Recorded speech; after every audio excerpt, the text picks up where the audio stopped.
Hello, and welcome to Vehicle Ergonomics, Reducing Musculoskeletal Injuries in the Fleet-Related Trades. This webinar is brought to you by the Alberta Municipal Health and Safety Association, in partnership with the Alberta Municipal Supervisors Association, and presented by EWI Works. For more resources and webinars on this topic, check the description down below. As Rob mentioned, I am an ergonomist. I have been working in lots of different industries. I know many of you who are attending work for various municipalities around Alberta. So I hope that the information that I'm going to share with you today is helpful and useful, maybe even practical. And I'm pleased to help out if you have any other questions or concerns. So I am, I thought I had solved, there we are, okay. I was having some PowerPoint issues earlier, but I think I've solved them here. So what I'm going to be doing today is we'll talk a little bit about musculoskeletal injuries, just so that we're all starting from the same page. We'll talk about different ways that you can locate concerns and hazards due to poor ergonomics, different risk factors, and then some different ways that you can engage your employees to help you work through those issues. We'll talk about how to reduce musculoskeletal injury risk. We'll go through some body awareness things. We'll talk about kind of the key ergonomics principles. Those are things that kind of pull in a few different risk factors and recommendations, which I think are really important for jobs in the trades and jobs that in my ergonomics world I call non-cyclic, where the employees have a lot of variety available to them, and they have a lot of variability within their jobs, period, let alone within the day. I want people to be kind of thinking of how to improve their postures, how to improve the work with the variables that they have at that given moment. We'll talk a little bit about dynamic warm-ups, what that can look like, and then we'll open the floor for a Q&A, and I'm happy to answer anything and everything. So to start off, I want to talk briefly about, what are musculoskeletal injuries. So musculoskeletal injuries are an umbrella term to talk about to label any injury of the bones, the ligaments, muscles, nerves, joints, and they typically cause a worker to feel some kind of discomfort. When I'm talking to employees, I try to get them to describe their pain a little bit to me. Is it shooting? Does it start in the neck and move up to the head? Or does it start in the neck and move down the arm?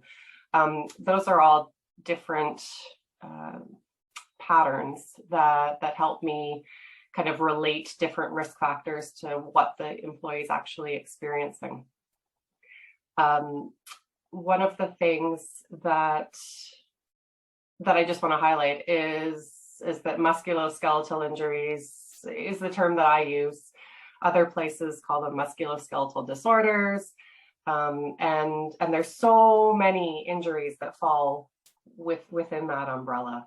You've got carpal tunnel syndrome, you've got thoracic outlet syndrome, you've got just non-specific lower back pain, slipped disc, those kinds of things. So all of that is related to what we're talking about today. So the biggest risk factors for injury would be, the ones that are identified here. We've got force. So when I'm looking at a job or a task, when I'm looking at force, I'm looking at what people are handling. So what they're lifting, what they're pushing, what they're pulling. I want to know what kind of physical effort is required there. I'm also looking at posture. A neutral standing posture has the employee standing with the ears above the shoulders, above the hips, above the knees, above the ankles with the elbows in close to the body. So if people are not in that neutral standing posture, then I want to know what that looks like. So are they bending forward? Are they twisting their neck to the side? Are they reaching above their head? So I like to identify which parts of the body are in an awkward, non-neutral posture.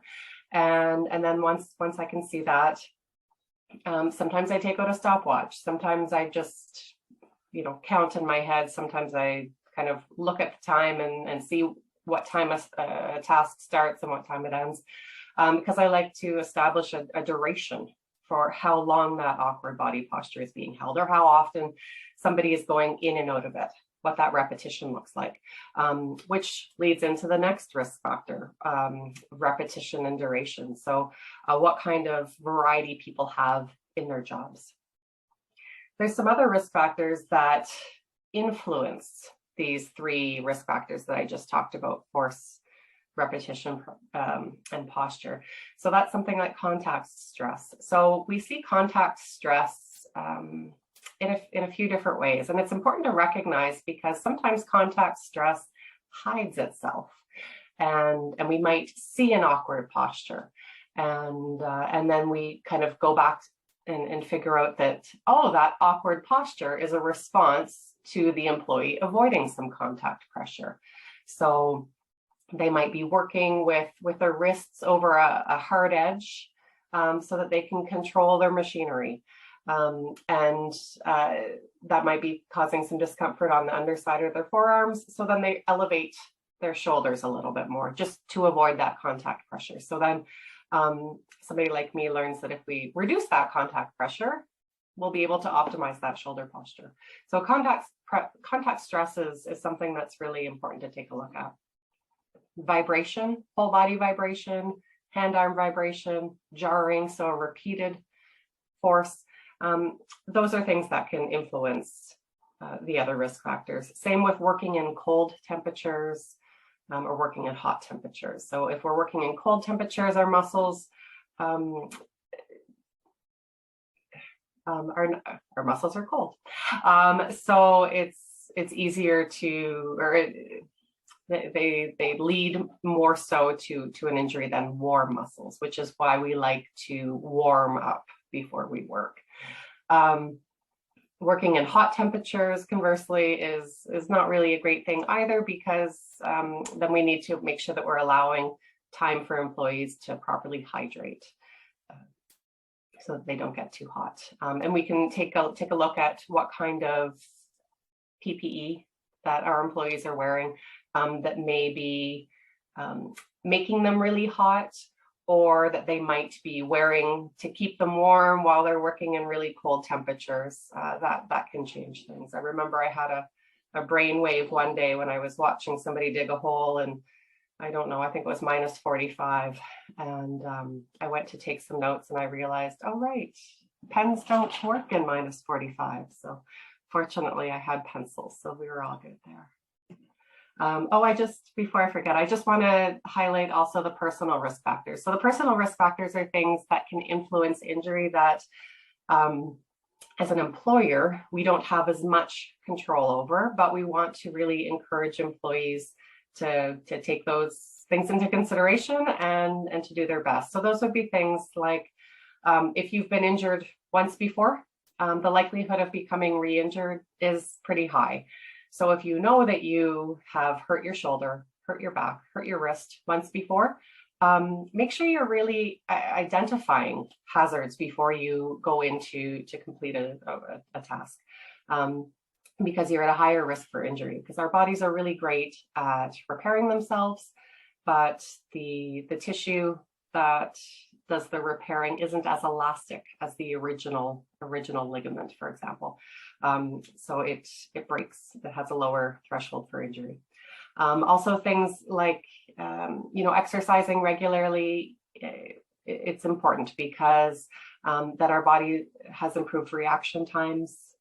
It also will reduce your overall body weight. And if you've got kind of a larger profile, then that means you're reaching a little bit further to do some of the things that you need to do. And so reaching forward is going to be one of those awkward postures that we want to kind of keep an eye out for. So how do we find these risk factors? A few different ways. I suspect that many of you employ at least a few of these different techniques already. So one is just from employees reporting them, maybe at a joint health and safety committee meeting. Maybe they're reporting them to concerns to their supervisor or a union rep. Those should be identified and investigated just to see if it's affecting only this one employee. Maybe they're very small statured, maybe they're very tall statured. Maybe you've got one vocal employee who is speaking, but their concern is really also being affected by other people who haven't reported it. So really important to just do an investigation to find out what the details are with that. Another way of identifying risk factors due to poor ergonomics is to review your section or your department's injury stats, just to find out where the injuries are happening, like what types of jobs, also where on the body they're occurring. We'll look at a few injury stats shortly. I also encourage you to look at your job demand assessments, or they're also called physical demands assessments or cognitive demand assessments or physical demands descriptions, lots of different words to describe the demands that an employee does during their day, the physical and cognitive demands. I call them job demand assessments.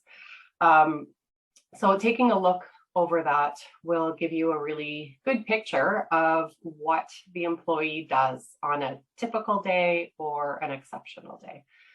We'll look at some examples shortly. Another thing is to look into an ergonomics hazard screening tool. So there's a few different screening tools out there, more than a few. There are many different screening tools out there. Some look at the job as a whole and try to get you to narrow things in. Some look at back specifically or the upper extremities specifically. Really important for the organization to get the employees involved so that they have a voice and that they can express what's really bothersome to them with the job. If you are going to make a change, you will need the employees' buy-in to the change. So having them part of the investigation from the very beginning will be a key point to having a really successful implementation when you change things. One other thing that I recommend is if you do have some different, let me think here, if you have implemented some controls, lift assists, different types of carts, make sure that when you do provide them, you are showing the employees how to use them best for themselves, and how to adjust them, how to adjust the equipment to work best for them. Because if you provide, height adjustable carts, or maybe you spend a little bit more money on the equipment operator vehicle seat, but then you don't show the employee how to adjust, the height adjust or depth adjust the lumbar support, then they won't use it, and they won't know that that's an option to them, for example. So always important to throw some training in there as well. General training, I recommend that that's done at some point, at least every 2 years, if not annually in some way, shape, or form. Training assists employees with recognizing hazards due to poor ergonomics. If they recognize the hazards, then they can adopt some of the behavioral based changes that we'll talk about later. But then they can also identify when keeping the elbows close to the body just isn't going to cut it. And then they can report those concerns for further investigation. I always encourage employees in those sessions, and then when I'm talking to them one-on-one, to be really specific about their concerns, because that helps everybody. I earlier this week, I was with some equipment operators, and they just told me, oh, this seat's terrible. I'm like, okay, that's interesting. Why is it terrible? What makes it terrible? Oh, my back hurts. Okay, so it doesn't support your back enough. All right, we can work with that. There's lumbar support in there. You're wearing a lot, like you're wearing a heavy parka, so it's going to be very hard for you to find that lumbar support anyway. Maybe we need something additional. Maybe it needs to be height. You need more height. Maybe you need more depth, just so that you can really get that curve going. Maybe it's a cushion that needs to be added in. Just finding out some of those specifics can be really helpful. Also, sometimes when you're looking at jobs, it could be like the example I just said, that there is height and lumbar adjustments, but they don't know how to use it, or they didn't know that it was there. So one thing that we were fortunate to do just a little while ago was to look at data from Alberta workers' compensation, and we were able to pull out injuries for Alberta municipalities specifically. And this data is, I believe it's from 2018. I might be wrong, but I think it's from 2018. So we pulled it out, and we were able to break it out into different occupational categories. So emergency services, equipment operators, fire, for example, office, janitorial, trades, warehouse, recreation and sport, public transit. So we're able to look at everything. So one of the pie charts, and sorry, I know I'm looking back and forth. I've got a couple different screens here. So I am going to look at the screen while I talk. So in the chart to the left with the percentage of claims, you can see that the back and the spine is the highest percentage of claims. You can see that next in is from the shoulder, and then we've got the leg and the arms and the wrist. So that's where our top claims are coming from, usually a result of, back pain, slipped disc, frozen shoulder, carpal tunnel syndrome, medial and lateral tendonitis, so tennis elbow. All of those types of things are what we're seeing there. What's interesting is why I put this chart beside each other is we've got percent of claims, but we also have the percent of the claims cost. So we can see that 35% of total claims are for the back, and we can see that represents 29% of all cost. So it's really interesting to take a look at where the claims are and how they cost with respect to each other. One thing I did for this talk, which I've given modifications of throughout the years, is we pulled out the numbers for trades specifically. And so for trades, this would be like your welders, construction, and we've got mechanics. And so many of the trades are involved in fleet in some way, shape, or form. So they're doing repairs. It could even be plumbing, gas fitting. So one thing that I found really interesting was just looking at the percentage of claims by body part compared to the percentage of claims with trades specifically. So in the previous slide, you can see that for all jobs, back injuries made up 35% of all claims for a cost of 29% of what was going out. And then when we look at trades specifically, it's 38% of all claims, making up 32% of the cost. So that's pretty big. One thing that I found interesting is that in trades, the number of, or the order of injuries is the same. Back injuries is number one, followed by shoulder, leg, arm, and wrist. So those injuries are where we should really be spending a lot of our time focusing on. Back injuries are high in overall jobs, and especially with the trades. Using a screening tool specific to the back, an ergonomic screening tool specific to the back, could be really helpful for helping streamline the investigation for some of these jobs to try and make some improvements. I know that with most of my trades that I see, it's their body posture that is the biggest risk factor. So they're not pushing or pulling or lifting so much as they are putting their bodies in some awkward positions and holding them for a really long time.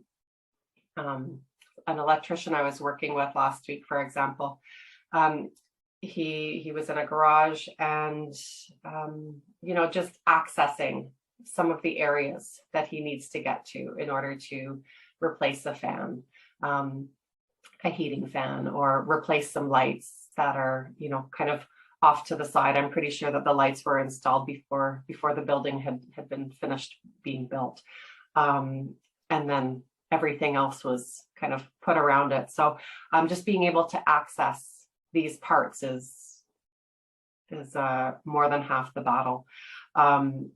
When you're leaning, when you're in an awkward posture, an awkward forward, when you're bent forward, probably twisting a little bit just to be able to unscrew a light, it can really take a load onto your body. So looking at where the injuries are, what's causing them, it's a good place to start.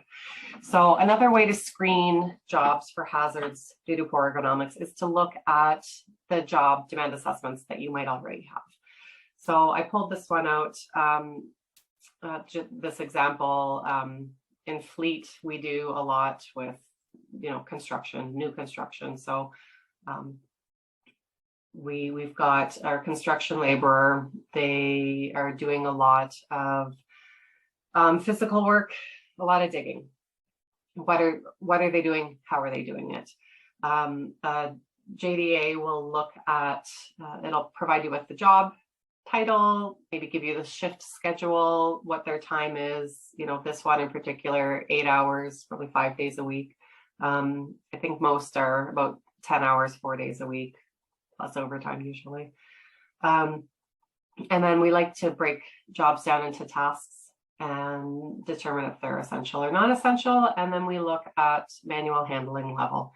Just as a summary, we get our manual handling or physical demand levels from the Workers' Compensation Board of Alberta. These are based on the Canadian National Occupational Classification Guides, where limited force is exerting up to 5 kilograms of force. Light is exerting up to 10 kilograms of force. Medium would be exerting up to 20 kilograms of force, and heavy is more than 20 kilograms. So 20 kilograms is 44 pounds. So exerting more than 44 pounds. And so you can see in this job, there are demands in all of those tasks where the employee is exerting more than 44 pounds in everything except for, kind of the morning meeting and administration setup. So it's a whole body. It's a pretty heavy job. Not many opportunities for modifying. So I encourage people to look at postural considerations. In Fleet, that's where I see the biggest challenges, is the postures to do the work. There's a lot of big, heavy machinery. There's a lot of heavy parts. There's a lot of unpredictable loads. There's a lot of unpredictable weather, especially in Alberta. So especially this week in Alberta, can we say that? So we look at, standing, sitting. Is sitting a concern? With construction, probably not as much of a concern as an equipment operator. I know Donald, my colleague last month, he spoke more about equipment operators, so I'll kind of leave that a little bit and focus on some of the more physical items. Unless you have questions, you can ask me at the end for sure. So I like to look at what kind of posture is being adopted.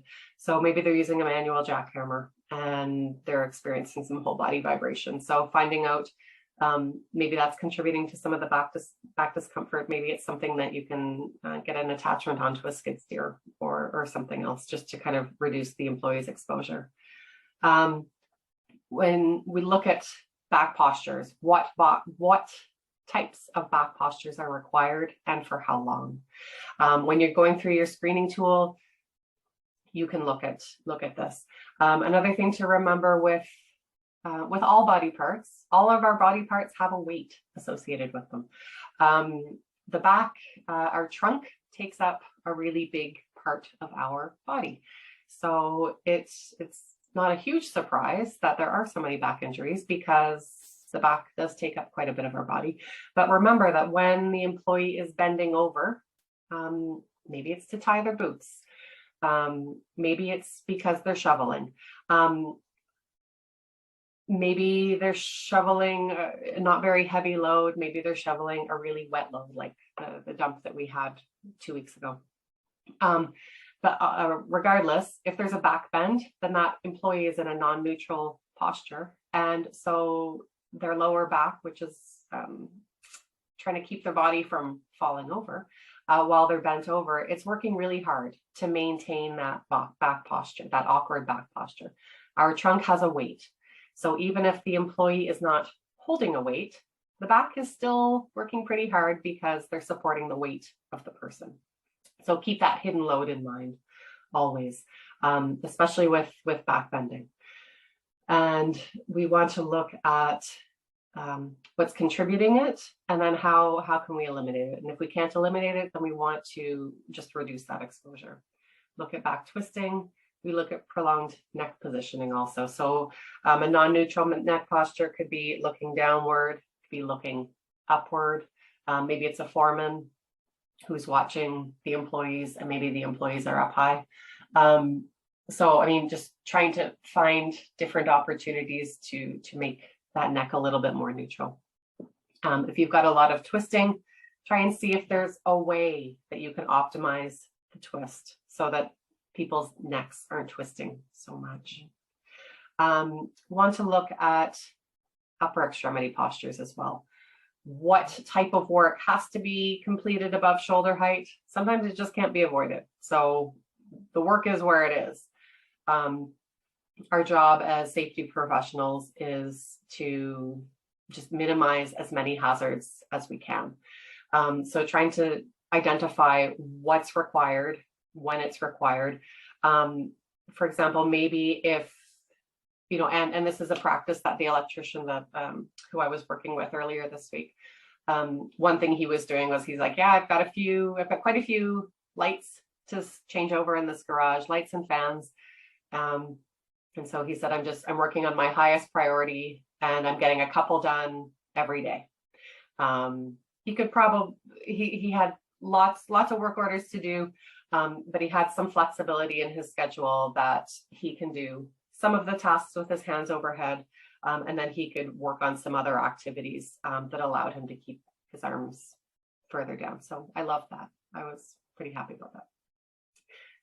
So looking at what kind of control they have over their jobs. If somebody doesn't have control over their job, like the employee that I was working with earlier, that could be a risk factor that you just want to keep an eye out. Maybe it's sharing some of the tasks amongst a few different people. So posture is the biggest thing that I want you to take a look at. And as I mentioned, posture, here, I'm just going to switch back here. As I mentioned, posture is probably the single most important variable to look at with our fleet related trades, with our electricians, our welders, mechanics. because the work is where it is, and they are going to shift their body position so that they can complete the work. So if we can do anything, whether it's changing different types of tools, changing different types of supportive equipment, providing, for example, knee pads that are embedded in coveralls, those are amazing. That means that they can just do the work quickly when they get there, instead of, oh, I'm going to be on my knees for a while, looking around for maybe a couple pieces of cardboard that they could put their knees on, or, maybe it means walking back to their workshop so that they can get their knee pad or get their knee, a kneeling pad or something like that. Or they might opt to, you know what, I'm not going to go on my knees. I'm going to bend my back instead. So just trying to find opportunities to improve posture. So, and that's kind of going back to the contact pressure. If you see somebody bending over, well, they don't have to bend over. They can just kneel. Well, knees are pretty sensitive, especially as we get older. So kneeling on concrete is not going to be anybody's first choice. So just being able to find opportunities, especially in these jobs where holding awkward postures for a long period of time is kind of their norm. Force considerations are always, they're an easy thing to take a look at. I think if we're looking at pulling off the low-hanging fruit, just in a job demand assessment is fantastic, because in the job demand assessment, you're able to kind of see, okay, what are the heavy items that people are holding? What are the weights? What are they holding them for? And then how long? Sometimes we can have 2 people handling a load. Sometimes that makes sense. Sometimes it doesn't. So take a look. Take a look at what the variables are in the work that will allow you to either reduce the load or break it up in such a way that different people are taking their turns, or that 2 people can handle a load, or use, better yet, being able to use equipment to move the load. Same with carrying demands. If it's rough terrain, if it's on an angle or like a hill, you might not be able to use some of the machinery that you actually have. So sometimes I get feedback from employees that, well, I have these tools, but when we're on a hill, it makes it harder for me to close my cabinet afterward, because maybe they have to push it.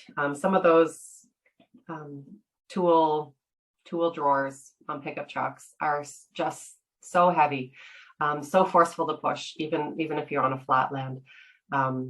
I know I haven't tried them on a hill because, well, I've tried them on a hill. I haven't been successful personally.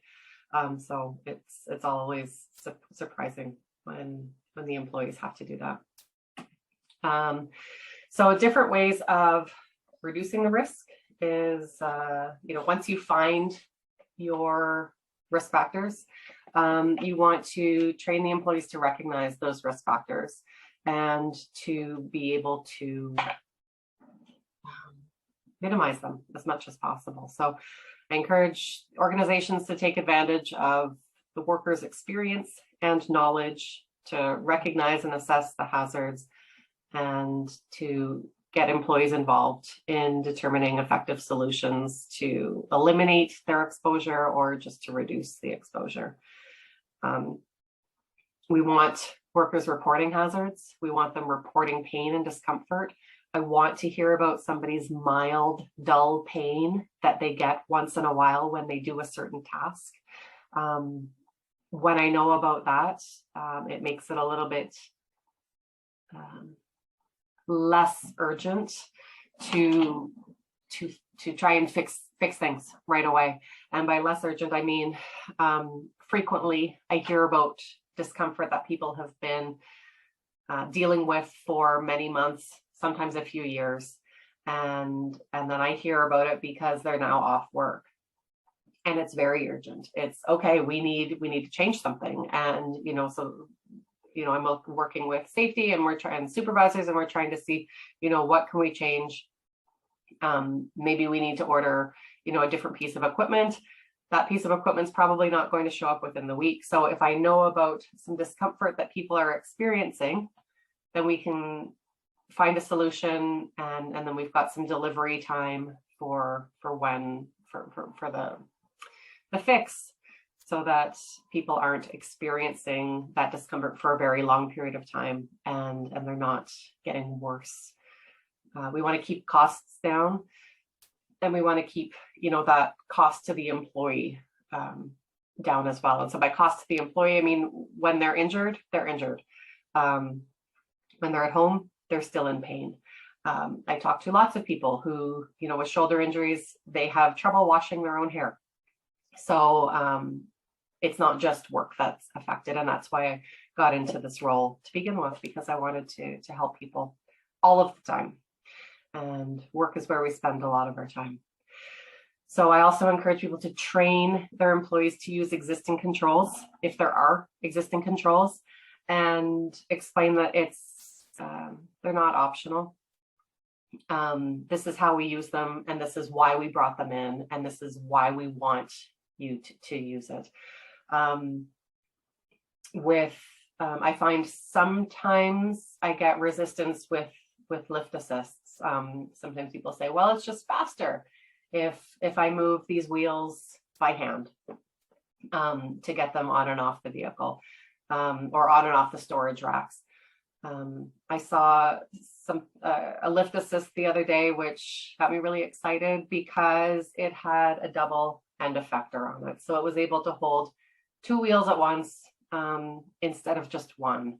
And just being able to optimize that efficiency makes the employees more eager to use it, because they know it's not going to reduce their time, and it kind of makes it worth their while, not just, I know I should use the lift assist, but it will take me, a minute and a half to do that. But if I do it myself, it'll take me, 25 seconds.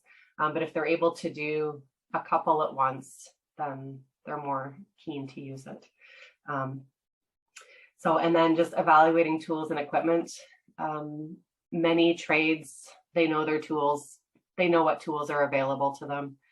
I encourage them to use their budgets to buy tools that will work for them. If they need to exert lots of force, then they're buying, really long wrenches so that they're able to exert the force required to do the job, but that they're using the leverage from the tool and not their own body to do it. If people are looking at different types of equipment, make sure that it's going to be useful for the job. For example, operating vehicles, and the maintenance required with changing elements on a vehicle. An example that comes to mind is with motor graders. Being able to pull the saddle pin on the motor grader and rotate the whole thing so that you've got the blade at waist height, and you can change the blade elements at waist height instead of laying on the ground like you usually have to with some of the other earth movers. So sometimes the equipment manufacturers do put a little bit of thought into maintenance activities. So if they have put some thought into maintenance, and it's an option that you can take advantage of when you're purchasing your fleet vehicles, you can keep that in mind. And then when employees have control over kind of the order that they do their tasks, that does usually lead to fewer injuries, just in the sense that, they can maybe do some heavier work for the beginning part of their shift, and then maybe some lighter work at the end part of their shift. And if that's something they're able to do, then encourage them to do that instead of, I'm going to get all the heavy work done on day 1, and then on day 2, I'm going to do all the light work. Well, it just means your body's going to have to recover for a whole lot longer. And that full one day of light work might not quite make up for the full day of heavy work that you did the day before. So I look at what kind of equipment do you have? What kind of equipment do you need? I always ask employees, you know, if this tool sucks, why does it suck? What do you need? What would be better? So, and also finding out barriers for their use. So sometimes people tell me, oh, you know, this is a really great tool, but it's not long enough for me to get into this piece of machinery, so I can't use it anyway. Might be too long, might be really awkward. You might need two hands to handle the piece of equipment instead of one, for example. Operators might say that it slows them down. So just trying to find out what the issue is, and so that we can kind of solve that one issue. Sometimes when we bring in tools as part of an ergonomics project, we find that it needs a little bit of fine-tuning afterward. So giving time and allowing for those fine-tuning to take place, it's really helpful just to be able to identify barriers. I talked a little bit about PPE.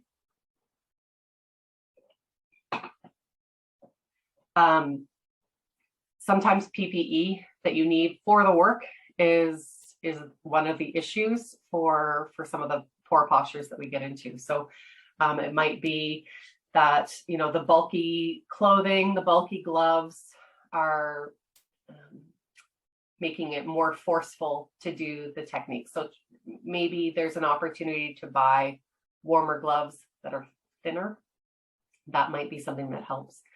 COVID-19 was the ongoing pandemic was pretty eye-opening to see how wearing additional PPE changed different jobs. Wearing masks and goggles and face shields, it kind of changed the viewpoint for many different jobs, and people needed to adopt their body postures so that they could properly see to do the jobs. So I like to bring that up just as an example that's relatable to many people, that, you know, whenever you add something to the job, it's probably going to result in an adaptation by the person. People do like to have some control over their jobs. We talked about this a little bit earlier, so I'm just going to kind of go through this quickly. I find that sorry about that.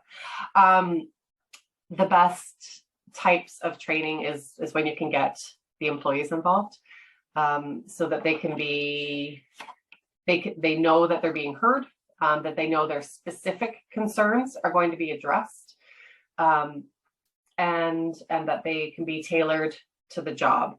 So sometimes we can get big groups together and we can talk about a lot of general things that are very specific. Maybe it's operating vehicle, maybe it's using awkward pulling, pushing tasks, maybe it's forceful pulling and pushing tasks. If you can get a few specific examples in, then often the employees can brainstorm together and even share ideas. If there's different crews that don't always work together, but one crew has developed a pretty special technique, then they can share it with the opportunity. So it's important to get employees involved in training because they know the constraints of their environment best.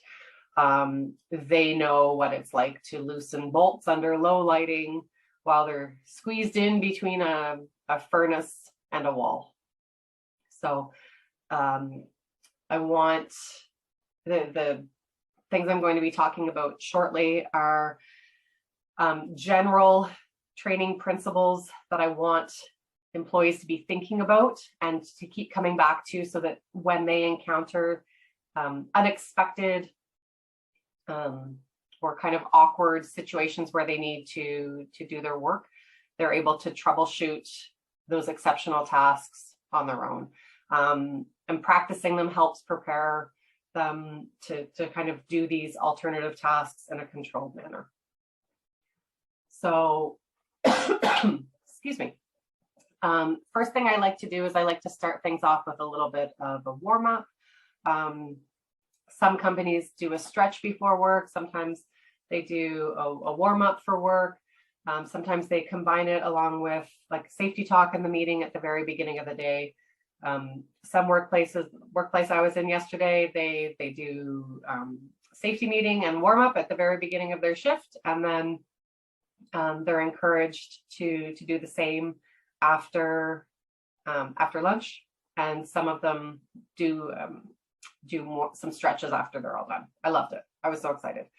AMHSA has a dynamic warm-up guide that's available, free. It's on the website. I'll put it in the chat at the end of the presentation. It's fantastic. You can download the program. It looks like, or you can purchase the guide. And the purchasing the guide, it's printed very nicely on some paper. So it's the cost of the guide. You can also purchase a poster. It's pretty large, and it shows all the warm-up. So you can put it on the side of your garage, in the coffee room, something like that, where people can see it. But yeah, like I said, you can also just download a free version from the website. The important thing to keep in mind with any warm-up before work is that it's the warm-up that's important. We want to wake up the muscles before they're doing activities that are more work-related tasks. So we just want to increase blood circulation. We want them moving. The order doesn't matter so much. We just want to encourage some movement. So preparing the body for work is very important. It also promotes positive team culture, I think. And it makes it a little bit nicer for people to work together. So I want to just finish off by talking about the 6 key principles that I like to do here. So these are the things that I encourage employees to be thinking about whenever they can, if they feel like something's awkward. So whenever possible, keep things off the floor. We want people to be handling loads at about their waist height. So this is a nice trigger, because sometimes we've got really tall employees, sometimes we've got really small employees. Using the cue of keeping things at waist height, near waist height, so below shoulder, above the knees. Usually people can, pivot something or move it around or stand on a platform, lower it. Whenever you can optimize a load to be handled in the middle of your body, do it, because there's sometimes that you are not able to modify it, and then you're just saving your body and your strength and your threshold for your upper body for when you can't avoid doing some of those tasks. I also want people to work as often as possible with their hands below shoulder height. Sometimes we can't avoid working above shoulder height, but whenever we can, it's nice. And if you know that you're going to be working on something that's elevated for quite a while, maybe there's a platform available. Maybe there's a 3-step ladder that you can use, just so that you're working with your hands a little bit lower. Optimizing those things is great. Sometimes you can get tools that have extensions on them. Watch out with those, because sometimes that force imbalance is going to cause some different risk factors, but sometimes it isn't. That's why an investigation is important and trialing is important. But you want to have people working with their elbows close to the body, hands below the shoulder as often as possible.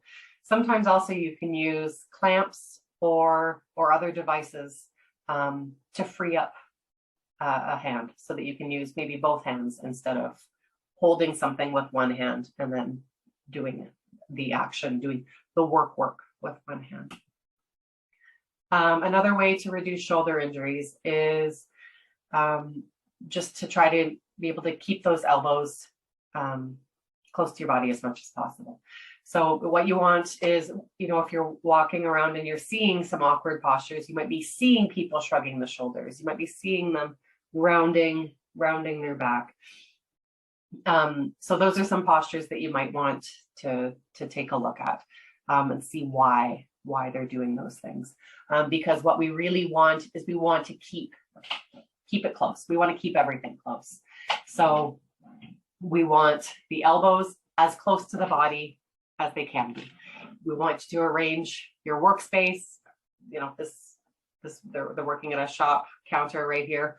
But this could mean, working on a vehicle, working on, your welding, your parts. You want to keep things as close to you as possible. You want heavy things close to you. If you've got heavy things closer to you, then it's less back bending that's going to be required. So sometimes you can move things close, the frequently handled items close to you, the less frequently handled items further away.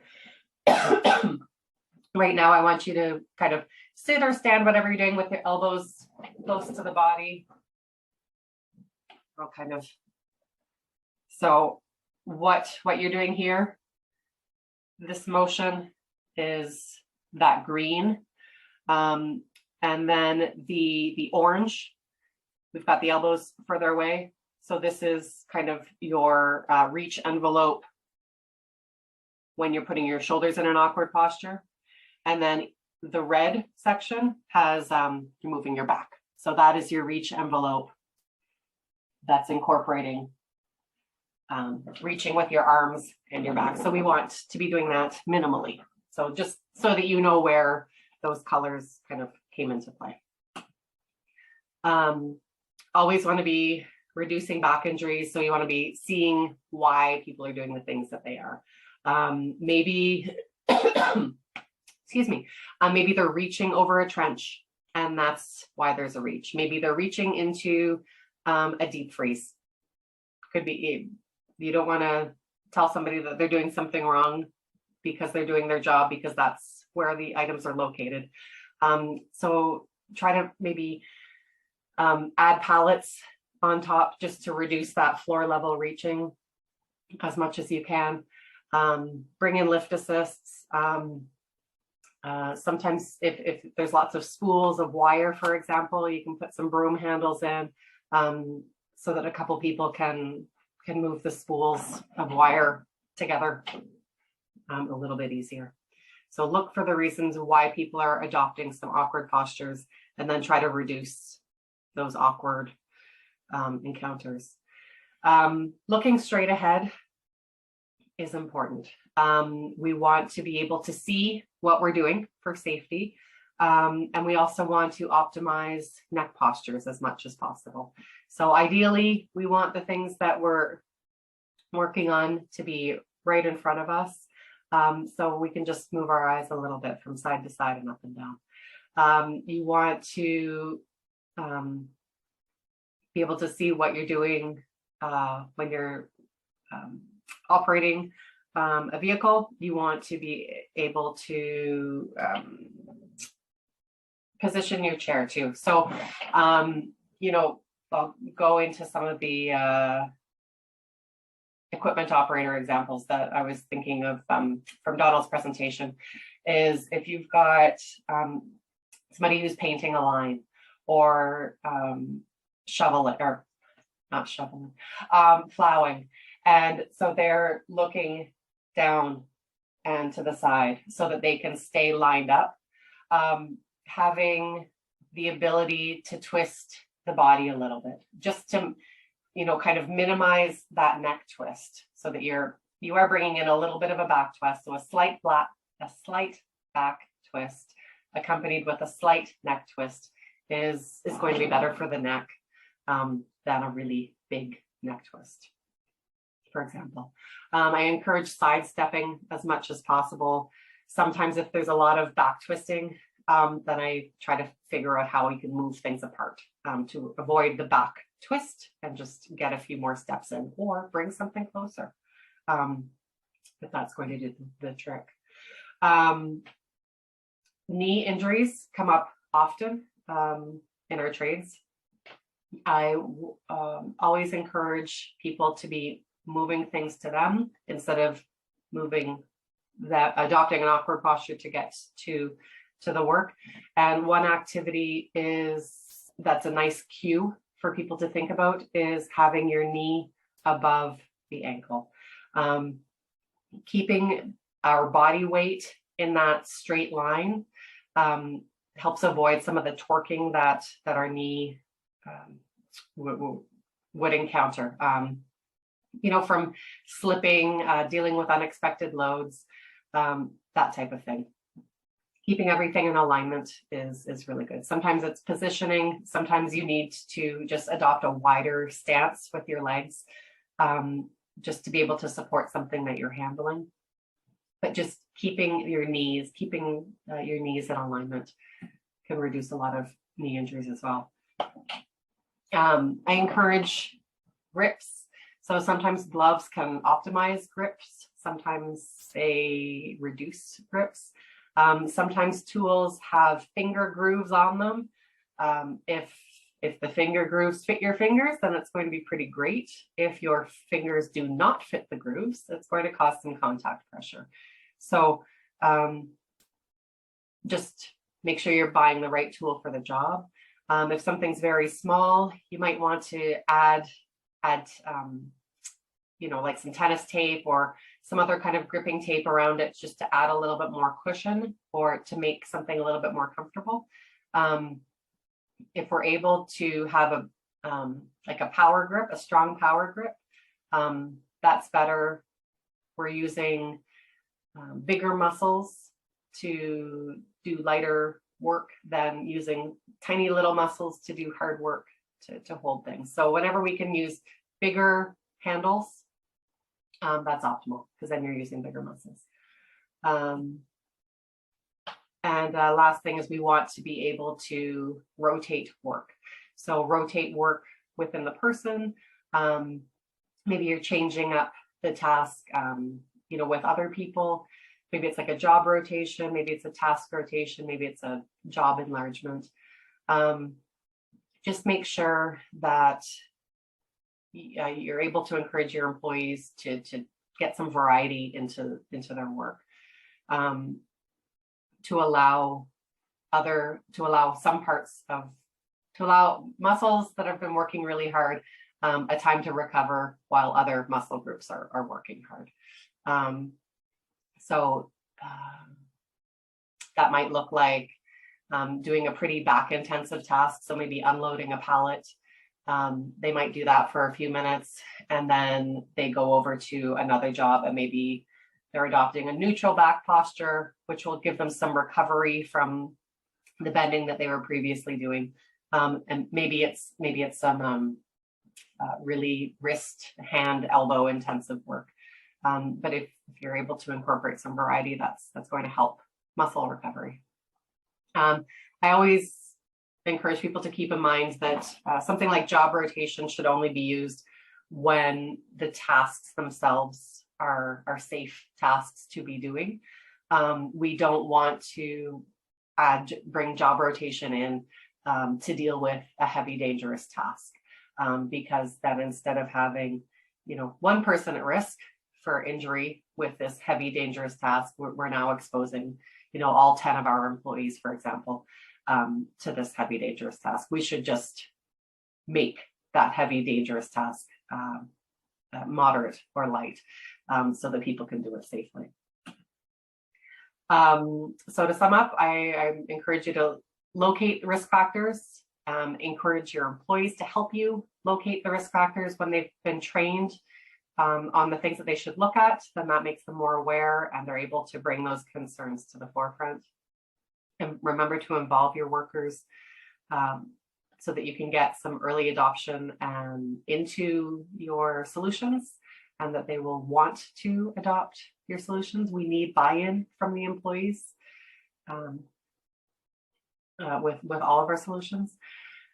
And I encourage you to do some kind of dynamic warm-up, warm-up stretching exercise before the work starts to take place. I call it a warm-up for work, and targeted training that can look at specific tasks that you have concerns with will only help the workers all the time. So please let me know if you have any questions, any concerns. I'm happy to answer anything. So I hope you took something out of this.